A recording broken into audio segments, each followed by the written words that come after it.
It was late afternoon and the pups were walking by the bakery. Tanker saw Lydia carrying some really heavy groceries. She was having a lot of trouble, so he offered to carry her groceries home. Lydia was very glad of the help. Just after Tanker left, Philippe came out. He offered the 3 pups delicious donuts. He didn't mean to leave Tanker out, but it's just that at the time Tanker wasn't there. The pups were delighted and thanked Philippe. They continued walking down the street, munching gooey donuts. Soon they were at the park. When Tanker had finished helping Lydia, he hurried over to the pups, and he found them all enjoying their donuts. They told him about Philippe, and in a shout, Tanker was off to the bakery. But when he got there, Tanker found a note saying Philippe would be back tomorrow morning. He had some deliveries to make. Tanker stood there for a minute. He really wanted a donut just like the others. In a big hurry, Tanker ran back to the park, hoping to share with the other pups. And they would have shared with him, except that by the time Tanker arrived, the donuts were all gone. By now, the pups were having a great time in the park. Smudge was hanging from the monkey bars. Billy was spinning on the roundabout. And Farrah was climbing across the suspension bridge. Tanker tried to hang from the monkey bars, and he tried the roundabout.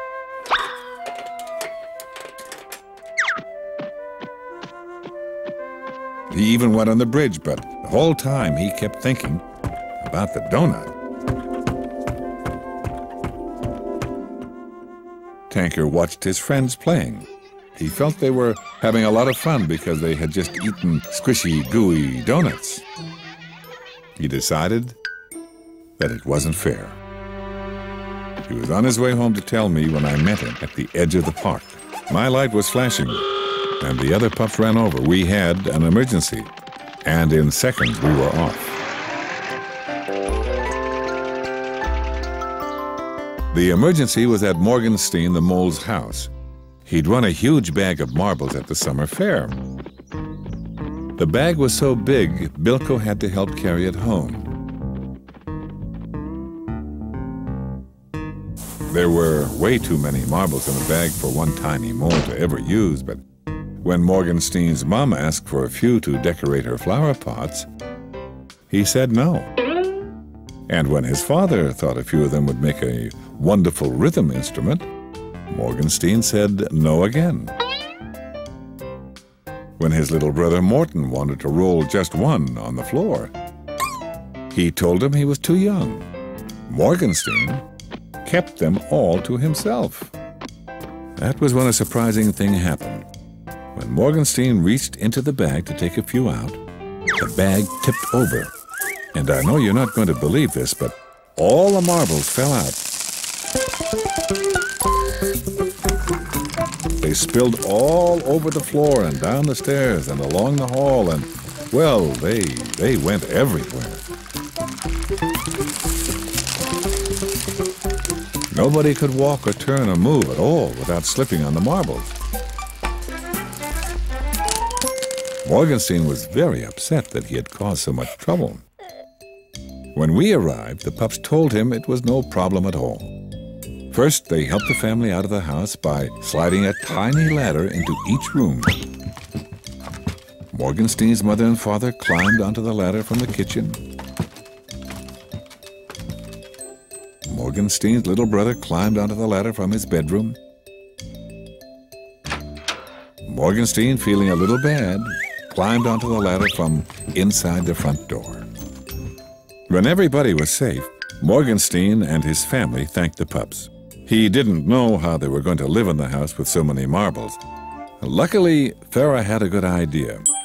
She unhooked my suction hose and sucked up all of the marbles.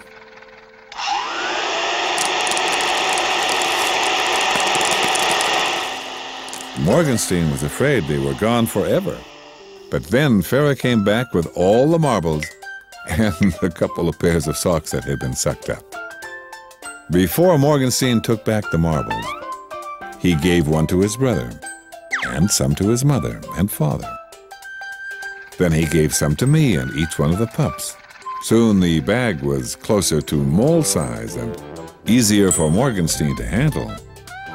We thanked Morgenstein, and his whole family thanked us, and soon we were on our way.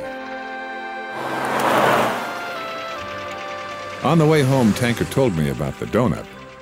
The other pups felt bad that they had eaten such a delicious treat without Tanker. He missed it because he was doing a nice thing for Lydia. But I explained to all of them that sometimes life just isn't fair. I told Tanker I was sure Philippe never meant to leave him out. But he had a delivery to make and couldn't wait. I told him these things happen. It isn't nice and it doesn't feel good, but a part of growing up is learning that things aren't always fair. When we got home, Tanker felt better. There were thousands of other things to do in Paw Tickle besides worrying about whether or not you had a donut. The pups turned on the sprinkler and had a great time jumping through it. I have to add that the next day, Philippe brought over the most yummy lemon pie for Tanker. He brought it over because Tanker was such a good sport. And one day, if something happens to you that isn't fair, I hope you'll remember Tanker and the donut. There are always lots of other fun things to do than sit and worry. I know that you can think of a few right now. Here's some things that are fun to do. Fun for the friends who play with you. Fun for a bunch or just for two. Fun for me and fun for you. Like indoor bowling. Put the bowling pins up in a row and try to knock them over with a large ball. Aim for the middle and gently roll the ball as straight as you can. Try to knock down all the pins at the same time. Of course, you need to choose the right place to play bowling.